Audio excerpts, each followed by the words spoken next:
Hello everyone, welcome to the Red Men TV. It's the match preview show ahead of Liverpool versus West Ham this weekend. I'm delighted to say I'm joined by Sam Walker and by Jamie Cranford to have a little chat about that game in particular, just a day after Liverpool got through their first European game relatively unscathed after a little bit of a scare. But Sam, this is the first time, really, everyone always says this, that the bad thing about the Europa League is the Thursday, Sunday turnarounds and how you're going to react and all that kind of stuff.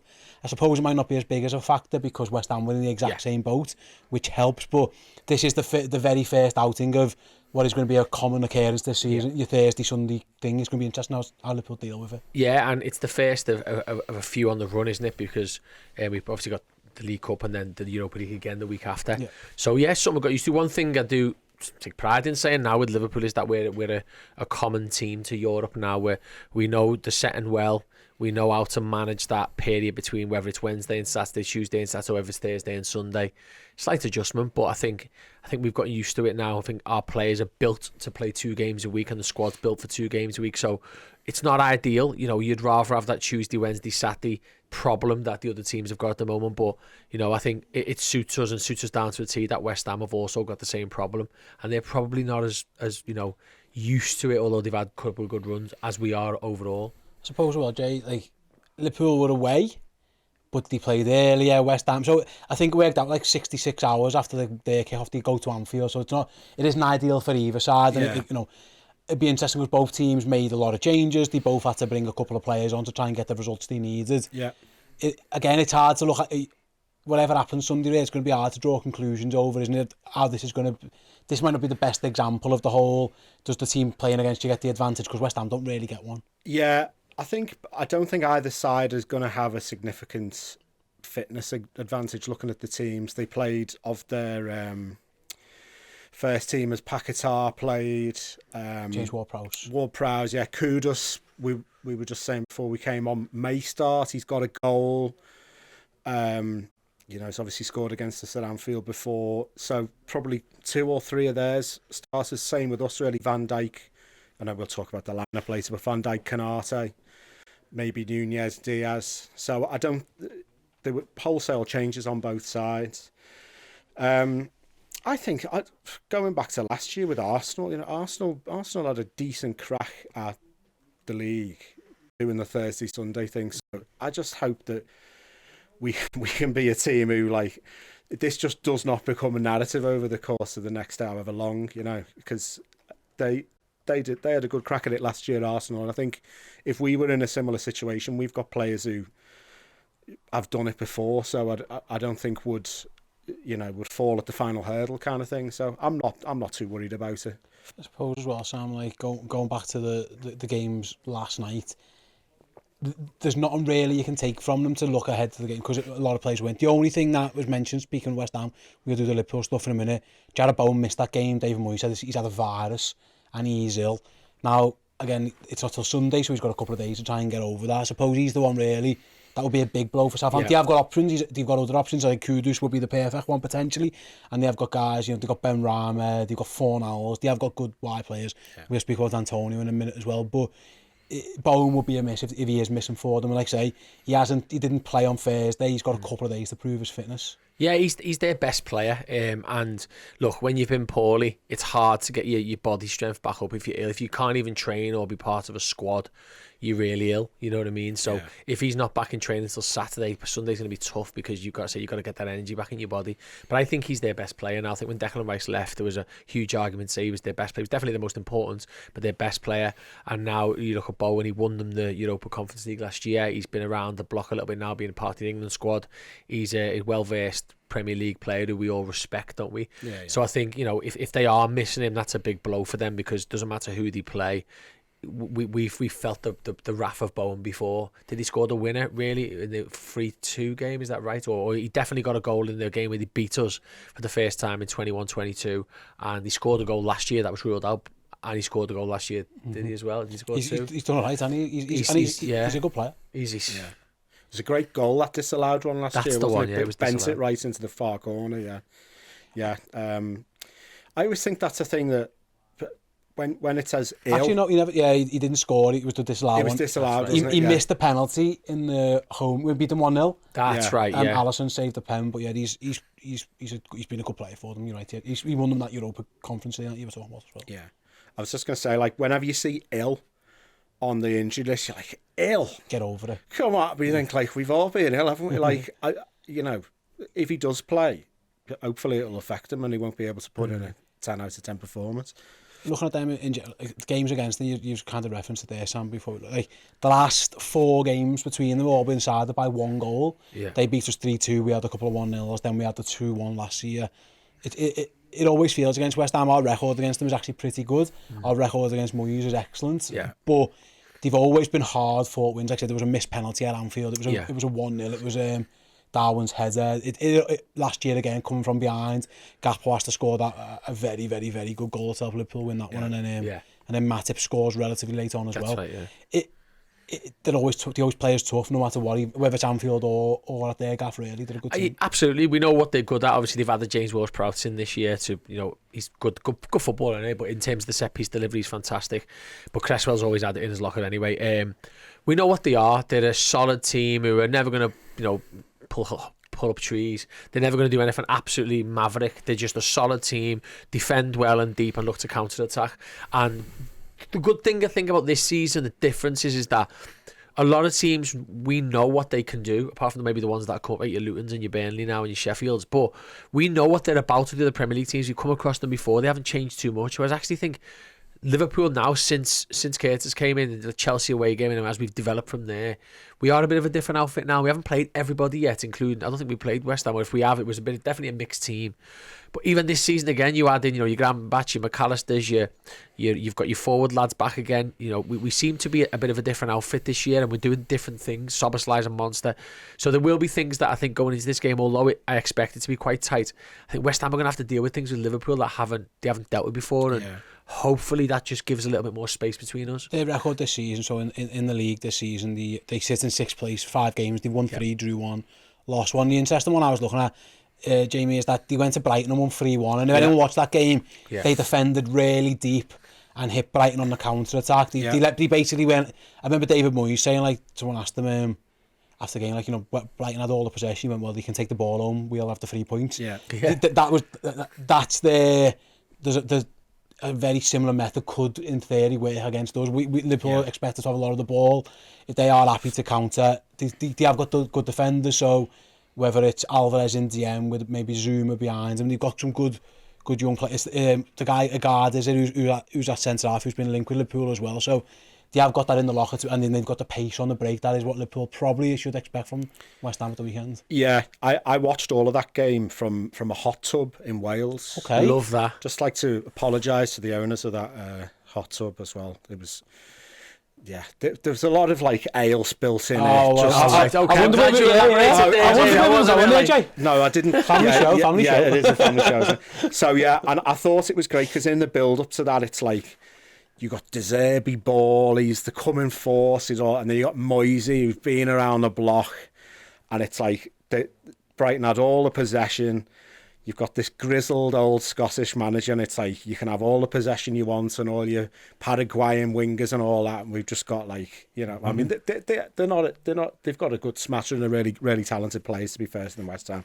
I thought the City game, it was dead predictable. Like, I didn't think they'd get smashed 5-0, and I can see something like that happening here. I could see them maybe scoring. It wasn't 5-0 that game, was it? No, it was 3-1. But like, that's what I'm saying. Like, you didn't see it. I could see. I thought West Ham will probably play quite well, probably even score. But City will just eventually, the class will tell. And I could see it being a similar situation here. Could see them scoring. They missed chances. And Ward-Prowse, you mentioned it before, Sam. He's had goals or assists in every single game for them this season. He's been a revelation. He's the one who opened the scoring against City. And then it hasn't just been free kicks. The free kicks are brilliant in the corners, but his general play as well. And listen, City, it was 2-1 until 86, 87 minutes when Haaland finally wraps up. So they've shown, they beat Chelsea, which again might not be the biggest achievement, but they did it with 10 men. They've certainly shown that they can hang around. Like I would be shocked if Liverpool this is a cakewalk on Sunday. I feel like it's going to be a close game. Yeah, the only way we batter them is if we get a couple of early goals and then the tiredness starts to kick in, and when you lose and the tiredness kicks in. Yeah.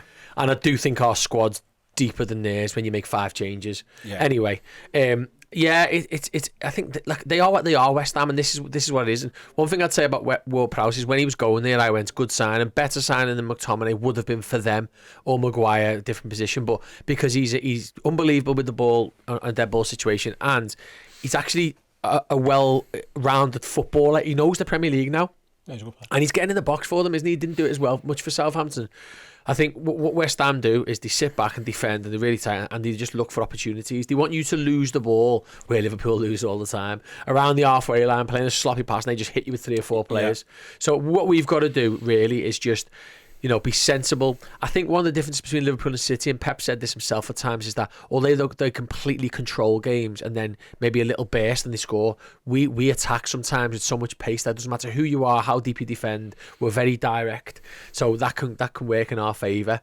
We've just got to make sure we don't give them free kicks and corners galore, because they will score a goal if they do it. Yeah, he's brilliant. Kenny in the Discord right here. I watched the game against Brighton, and Antonio destroyed him on the counter. He plays like that against us. It's important to contain him. And then over to the YouTube, Dan Ward says, thanks for the team talk, Michael Antonio. So I don't know if you guys have seen. I'll just clarify what he said just to let you know. But he said, I'm backing myself over Liverpool. He said this on he's got the Footballers Football podcast with him and Callum Wilson, which it's just dreadful. Really. Anyway, he says, you know what? I think we're going to finish higher than Liverpool this season. I'm putting it out there. I watched the game against Wolves. It was before our game. Wolves could have run away with it. They had quite a few opportunities. We've got them this weekend, and it's a 6-pointer. We've got them. I don't know, Jamie, I don't know if Klopp and the players do bulletin board, pin up on the dressing room. I don't know if that's their MO, but if they do it, that is it. That. Can you pin a clip from a podcast onto a... You can print it off. Yeah, fair enough. A transcript of it. Put it on loop or something. I'm sure that it's been. I mean, I just read this off talk. It's everywhere. It's all over the internet, so I'm sure you can find it somewhere. But fair enough. You back yourself by all accounts, but you do wonder why. Why? But do you think genuinely? Do you think Liverpool are a team who would use that? Because I've got a feeling they probably might. Maybe. I mean, it'd be interesting to see if we do win, if there's any little, like you saw Szoboszlai last night giving a bit back because he used to play for Salzburg. If there's any of these little weird little moments, I mean, I wonder how. I don't know how seriously he's taking that, because he's probably. I don't know if there's a bit of a. If I say this, it'll get shared, and I don't know. But the problem, I can see what he's saying. But I think the problem West Ham have, and Moyes teams tend to have, is if they go 1-0 up, they tend to just say, right, well, we'll stick with that. Whereas I think as Wolves found last week, if we're playing poorly, you need to go 2 or 3 up, and you need to, once you've scored, it's like you're a cricket fan, Steve, but the Bazball thing of you go hard and then you continue to go hard. You don't go hard and go, right, we'll just sit on this. And I've never, in the 20-odd years Moyes has managed, even going back to Everton, like that they were in the FA Cup final, went 1-0 up after 30 seconds. My dad's a Blue, unfortunately, and he's like, that's it, we're losing this game, because you just can see, we get further back, and then we eventually get picked off. And it happened against City. It's hard to win against City, so I'm not having a go at them. But I think if they want to win, they're going to have to not do that. They're going to have to score. If they get 1-0 up, try and score a second, try and score a third, and that'll leave them vulnerable at their end. So I can't see how it's going to. Yeah, well, we'll see. I listened to it, not live. I went back and thought, I'm going to listen. I'm sick of context blown out of proportion. Whether it's Klopp saying it, Paul Joyce saying it, and it's like, he does say it. This is what he says though. You know what? I'm going to back myself, and he's not being serious. Right. Honestly, he's not. Listen, he might think he can beat us on Sunday. Sound, he might do. Yeah. But he knows in his heart of hearts, looking at this team now, he ain't finishing above Liverpool this year. He'll know that. That's just, and Moyes will know it. But the way, I don't know if you've listened to it, Steve, but the way he said it, that is great, because I'd be putting that on the wall. I wouldn't let them go near the podcast. But if you listen to it, you go, oh, freaking hell, give him a break. Yeah, you but can tell. Just honestly, I know that podcast's dangerous. Them two say some things, and you think that I would, as a current pro, Not sure that's right. Yeah, it's not for me, I'll be honest. I've tried it. It's not my cup of tea. No, It's not either. for me. That's the West Ham side of it done, and let's move on to the Reds then, Sam. What we're all here for. Lask, how many of the starting 11 do you think stay in the team? I think the two centre-halves are a given. Potentially, yeah. You think that you imagine that Yeah. It's whether he was all right, but Yeah. the fact that he took him off for 10 makes you think he's probably got an eye on playing him Sunday. And then my guess is maybe he's got at least one of the front three, perhaps. Would you agree with that? Maybe Diaz, Nunes. Yeah, I thought he would go. Obviously, the game probably didn't go as he planned it to go. But I thought he would. Like, we made 11 changes, didn't we? I mean, that was like shocking. I didn't think any of us thought that. And I think obviously it was perfect timing for a few of the lads. I thought the back four needed it. Pacetic and Canate for different reasons. I'm not sure with Canate only because he did take him after 80, but I wasn't sure whether that was for Sunday or just being careful with him. I wasn't quite. But then I did think, well, how are you going to work him back in for the Prem because you've got next week and stuff like that. My guess is he starts. I would hope it's Canate, Van Dijk and Robertson at the weekend with Alisson in goal. In the middle, you're going to start with McAllister and Szoboszlai because they came on. Probably Curtis, who didn't kick a ball. You can probably predict that, can't you? And then, Salah. I don't know because I think it should be Diaz and Nunes, but they both played 90, and I think they're both better than Gakpo and Jota at the moment. But them two didn't play, and that might be a factor. Yeah, I was going to say, Jamie, like, usually you can get half a sense who he's trying to get minutes in, who he's looking after. The fact that he did leave, and listen, Van Dijk, it's not. I don't think it's the end of the world that he plays 90 and he plays a lot, but the fact that he did leave Diaz and Darwin on, I don't know if we can take anything. I mean, listen, they're both fit lads. They can both play Thursday, Sunday. It's not a problem if they need to. But I don't know if you do we read anything into that? Because I'll be honest, I would like Diaz to start. I'd be charmed if Darwin does. It's hard to figure out exactly what Jürgen's doing with that. You can't really read too much into it. I don't know. I think they're quickly becoming the favoured options on the left and the fans' favourites. Defo. I get with Nunez. I think if they're going to be sitting back, there isn't going to be loads of space in behind. But then, a bit like Antonio, he's the classic word to describe him is a handful. I think he's better than that, isn't he? He's a good finisher, as he saw against Chelsea. Nunez is like that, but just a level above. He's quicker, better finisher. So I don't know. It depends on are they did they start that game because they're being rested this weekend? He's preferred Gakpo. He likes Gakpo. I don't know. I would like to see Diaz and Nunez start, but I can see the front two, the two from the Wolves game coming. Jota and Gakpo for this one. It's interesting though, Sam, because I know like Gakpo scored and Jota was involved in the goal, but I don't think either of them shone at Wolves again. It was a poor Liverpool first half, and you don't hold that against anyone. But I do believe, like, if you've done a straw poll of most fans, and people watching along now probably agree, I reckon everyone wants to see a little bit of Darwin, Diaz, Salah.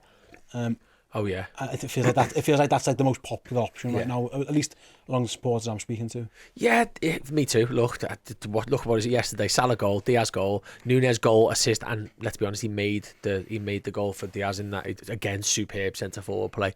So it worked out 2 goals against Newcastle, 2 assists against Villa. Made the goal against Wolves, although he didn't get the assist. I think Salah did. Is that right? Was it the 3rd goal? Yeah, he didn't get it. He basically knocks Dawson onto his legs, and then drives and plays Salah in. That he creates the goal. And then last night, a goal, assist, and he's flying. He's in really good form, and he's affecting games, not just in the box now, which is great. But against Wolves, we probably got it the wrong way around, but that wasn't Klopp's fault. It was the internationals. They had loads of space in behind. They pressed us. There's not a chance West Ham are going to press us. So maybe he's thinking, well, Gakpo and Jota will do more in those small spaces and pull themselves in and create overlaps, where against Wolves we needed someone to just go, you know what, let's go in behind them. I think it might just be they've looked at West Ham and gone, we need to get those 2 minutes against Lask anyway, but against West Ham, those two might be the guys Klopp thinks are gonna do the damage. Yeah, they can almost be your finishers. Horses for courses. We're at that stage now. It's Mo Salah plus whichever 2 of the 4. Which, by the way, how lucky are we? Yeah, absolutely. The only interesting one, Jamie, is that I don't know, the fact that Gomez didn't play yesterday. I know he comes on for half an hour, but Chetic needed the rest. He looked like he was shattered. the fact he didn't go Gomez makes me think he's probably starting Gomez at the weekend. Trent didn't train before the Lask. He didn't travel to Lask. So he's still got 2 days, like at time recording. They haven't trained yet, but we don't know where they're at. He's got a bit of Saturday, but it's that, I don't know, the sense is it feels like it's probably going to be Gomez again at right back. And listen, he did struggle against Wolves. I think it's fair to say. He had a good couple of games before that centre back. He wasn't great at right back. And if West Ham do have whoever they're going to play down that left wing, that is something like Joe needs to be aware of, because Neto had him on toast for a little bit. Yeah, hopefully he'll get, if Ibu does start, he'll get that assistance from him. In terms of the attacking sense, of course, we'd all love Trent to start, but if it's not worth risking him. We don't want him breaking down and then being out for 3-4 months or something like that. So I'm happy if Joe starts at right back. I think he's actually decent on the ball. He put in, I remember the first half against Wolves, he put in 1 or 2 decent crosses in a very poor half. He obviously gets in a bit of trouble with Neto. Yeah, you could see him, if it is a Kudus or somebody like that, maybe giving him a bit of trouble, but we're expecting to have the majority of the ball. So with that in mind, I don't mind him. I'd rather him play him and not risk aggravating an injury with Trent. If Trent can't go, he can't go. I suppose like the interesting thing with West Ham, Sam, is that they have got options there. Paqueta tends to play a little bit from the left, but they can use Bowen out there. Antonio can drift out there. Ben Rama, they have got options. So my guess is if it is Gomez, and to be honest, even if it was Alexander-Arnold, that's probably the way they're going to go and try and attack us anyway. And they have had joy doing it against us in the past. So I would think, and I might be wrong, but like if we give West Ham the opportunities that Wolves had, they're more likely to take them. Yeah. You know what I mean? Like Wolves did take the first one, but there was a couple of others, especially the Cunha one, where that's probably 2-0 if that's West Ham. And it goes back to that start and slow thing again. Another game where, is it 4 now this season where we let the first goal in? 3. No, it's everything except Chelsea. Do you know when we scored first? Then was Chelsea and Villa. Villa, yeah. Oh, so it's a 4, yeah. Yeah, but it was Wolves, Bournemouth, Newcastle, and then last night. So that is the thing that Liverpool need to be wary of. Yeah. West Ham, and if they do get one, I take Jamie's point, they'll go deep, but they can also do that. They are decent defensively as well. Like Liverpool need to get out of this frigging thing of starting slow. Yeah. No, definitely. I think, look, you can break some of the games down to a couple of silly mistakes from Trent. The Wolves game was a mismatched team. The other day was a mismatched team, but that was still a stupid goal to leave them unmarked. I agree. I think what we've got to do is get our best side out there that we can. With Gomez, I think first half against Wolves, he got torn apart by one of the best left wingers in the league, if I'm being honest right now. Neto's flying. Yeah. He's not got the stats. He's got good stats, but not unbelievable for it. But that's because he plays for Wolves. But I don't think West Ham have got anybody who's got the speed and trickery as he has. One or the other, maybe. I'm actually quite comfortable with Gomez at right back. Off the ball, on it is where you miss Trent, isn't it? Hopefully he's on the bench at least. Then we'll get 30 minutes of him at the end. But yeah, I think, and Szoboszlai being in there now helps. Salah does a bit when he can. Konate helps, so I think it'll be evenly balanced if in terms of across the defence if Gomez plays. I think we can all agree Gomez is fine. That's the word to use. Am I right? He's fine there, and actually he might even be a little bit stronger defensively than Trent can be at times. But I think for us it's concentration, get the crowd behind, and then just not give any silly mistakes away like Trent's too. And even last night, it's stupid. Just be solid and then let the guys going forward, because what West Ham will do is they'll play like mid, won't they? Probably like a mid block. They'll condense it and then they'll go back if they get the goal. But if you don't let them get the goal, you make them change the game plan. Suppose. I bet we were having similar discussions before the Villa game. Got Watkins, it's dangerous. Then that's the most. Obviously, the early goal is great, but the first 20 minutes they barely had a kick. We completely dominate. It was an easy street game, wasn't it? Like relaxing watching it. Hopefully we can do something like that at the weekend rather than show them and return to being mentality monsters. We'd rather not be mentality monsters every week. We'd rather have our feet up. But, stop giving them a sniff. I suppose the other question then, Sam, is the midfield. You're right to reference Szoboszlai will start. I think you're right to say Curtis probably comes back in, and Gravenberch, thankfully it wasn't an injury, it was just cramp, but you think too early. It's what he does at number 6, isn't it? Endo played Alaska, he didn't see too much of him, to be honest with you. Bajcetic played right back. Yeah. It feels like it's probably going to be Alexis again. Yeah. Would you agree with that? I think until after half term in school terms or the international break, Bajcetic and Endo will just be dripped in those midweek games, and rightly so for different reasons. I think against West Ham it's going to be a lot of long balls. There's not going to be a midfield battle like Wolves actually tried to play through us and we tried to play through them. I think it'll be second balls. So although I'd love McAllister to be 2 foot taller and a bit wider for this game, actually, if his anticipation is good, I think he'll be okay. I don't see Ward-Prowse and whoever, Souček, playing 1-2s through the middle of our midfield. They'll be looking for second balls, spillages of the ball. Yeah. So this could be a game where if we're not soft and McAllister's tidy on the ball, he actually takes the midfield out of the equation for West Ham. Yeah. It's just, for me, like the threat of set pieces Fabinho used to give us, and even Henderson used to give us something else in defence and even in attack. McAllister's, as good as he is, isn't going to give us that aerial defensive cover. I suppose Szoboszlai helps you there, doesn't he? Because if one of your number 8s is a little bit more... Curtis is a big lad as well. Yeah, right. And if that can kind of Gakpo the same. I suppose it kind of helps you get away with it. And Jota, he's actually quite good. So he's good in the air, isn't he? What am I on about? But you are right to reference it. That's what they are going to be dangerous. They've got Ward-Prowse, one of the best free kick takes you'll ever see. So they're always going to be a thing like that one. So let's go and try and build an 11 and Jay, what we think he's going to do rather than what we would do. Alisson, we're presuming Gomez is at right back. If Trent fit, it's him. It's going to be Konate and Matip. Sorry, Konate and Van Dijk, my word. Konate, Van Dijk, Robertson, McAllister, Jones, Szoboszlai. Yeah. Salah plays. What do you think Jürgen's going to do up front then? I think he'll play Gakpo. Maybe Diaz again. Yeah. I think the same. Yeah. I think that's what he's going to do. I would go Nunes. Yeah, but I think he's going to go. I think he's going to go. I think he'll do Gakpo and Diaz. I think he plays Jota and Gakpo just purely on the basis of energy, and I think he backs them all. Yeah. I think because he backs them all, I think he'll go Gakpo and Jota, and he'll back that Diaz and Nunes off the bench. It'll be frightening, and then we'll think about it on Wednesday. Yeah, absolutely. We'll cross that bridge when we get to it, kind of thing. The only other one that'd be nice, Jamie, if we saw this yesterday with the players who came on the bench off the Liverpool's bench yesterday. It was the stars. If you flip it around the other way, and those lads are now on the pitch, and the other lads, there's Neil Jones used this term the other day as a rugby term, bringing your finishers on. So whichever two he doesn't bring on, he has got the bench options are looking really strong for Liverpool. Provided everyone's fit, there's a world where you can bring on, say it is Diaz and Gakpo start there. Well, there's Jota, there's Darwin straight away. You've got Harvey Elliott, who I think's been impressive off the bench. He hasn't been brilliant. Started yesterday, but in general he's been good coming off the bench. You do have other options there. Like Liverpool's squad at the moment is looking like a game where if you can keep it within distance, your power off the bench can get you over the finish line. It feels like we're at a stage at the moment where that's a genuine option for us. Yeah, and the other thing is the people that offer slightly different skills. So if it is, everyone likes. It's becoming a bit of a cliche now, but Nunes chaos off the bench, or it's hopefully getting to a bit more controlled chaos these days. If it's Jota off the bench, having not started the day, he'll be full of energy. Same with Gakpo. Elliott, he's offered that bit of control on the ball, wise on the ball. I loved his little pass I thought that goal was brilliant yesterday, by the way, but ball to Gravenberch and the first time crossing. So he can play those clever passes, first time passes.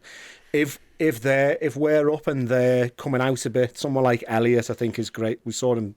Well, I know it was an own goal, but having somebody like that to bring on, that he can be involved in grabbing the goal that puts it, that ends the contest. If you know what I mean. I thought Gravenberch was good yesterday. I wouldn't mind seeing a bit. I don't think there's any way he'll start. Obviously, he gets cramp at the end. I saw that thing was Ryan Babel saying if you play him in the 6, it's like driving a Ferrari at 30 or so. And I can see what he means now with his the way he drives forward. Yeah, skill on the ball, picking passes out, stuff like that. So I'd like us to be nice and comfortable. I'd like a repeat of the Villa game, basically, and get Gravenberch off the bench, see what he can do, see what Elliott can do, and whichever forwards we don't play. Maybe a bit of Doak, who knows. Got a comment here from Stephen Saunders, Sam, who says I wouldn't play McAllister at DM.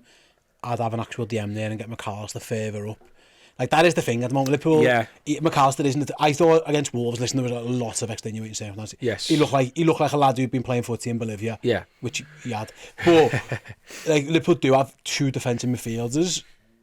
They do have Endo and they do have Bajcetic. Like, in theory, one of those probably should. It just doesn't feel like we're there yet. No, and like we both just mentioned before with Bajcetic, I think, you know, as the season goes on and as he gets another year older and stuff like that, I think he will start to play games. He's quality. Even yesterday, he showed some quality aspects to his game, even though he was a bit rusty.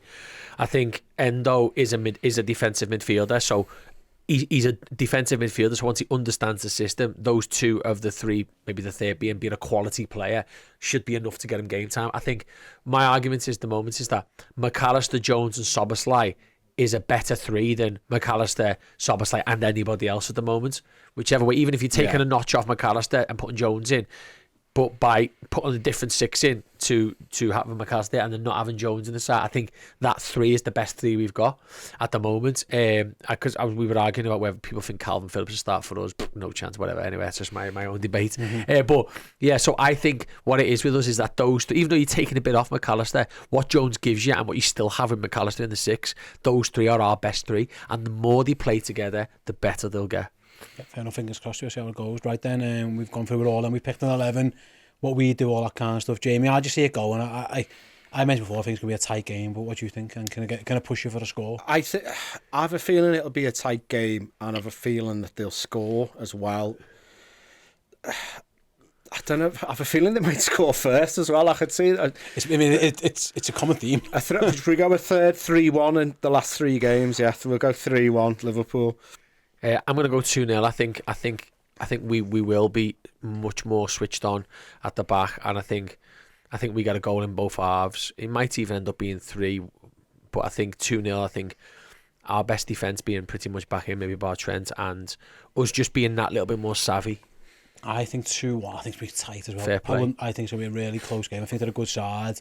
I think we're a good side. I think I'd back us to score goals, and that's where it gets it. Salah's just on fire. We didn't really speak about him there, but like he's good for at least one. A goal or assist every game. Literally, he's done 11 in a row in the league, and he's had a couple of European ones in there as well. He's on fire. He could be the difference. But yeah, I'm going to go 2-1 with Salah just winning it. But I'm not expecting a comfortable game. You referenced that Villa game. It was the nicest day we've had for ages. Watching the Reds, it was flip-flops for half an hour. I just don't see it against these. I think the way they're built and the way that they're set up, it just doesn't allow that to happen. Really. I couldn't have seen that happening against Villa though. So it's a good point. Good that's side. why I'm hopeful that it'll be comfortable, like you say, a 2-0 or a 3-0, something like that. Yeah, no red cards this time. Like it would be a difference. Well, so guys, thanks very much for coming in. Thanks all you guys for watching or listening to this episode of the match preview. Yeah, do give it a like, subscribe, all that good stuff. Help us out. Let us know in the comment section what 11 you'd pick if you were Jurgen Klopp. And like I say, for the game itself, it'll be Errol and me in the studio for the watch along. So do come along and join us for that one. We'll see you all there. See you in a bit. Hey, thank you so much for checking out the content today. If you want to get your name in and amongst these wonderful people, then head to redmenplus.com. Join as a Legend tier subscriber. You're going to get free merchandise codes. You're going to get in our Discord, and you're going to get your name at the end of YouTube videos. Yes, redmenplus.com, Legend tier status.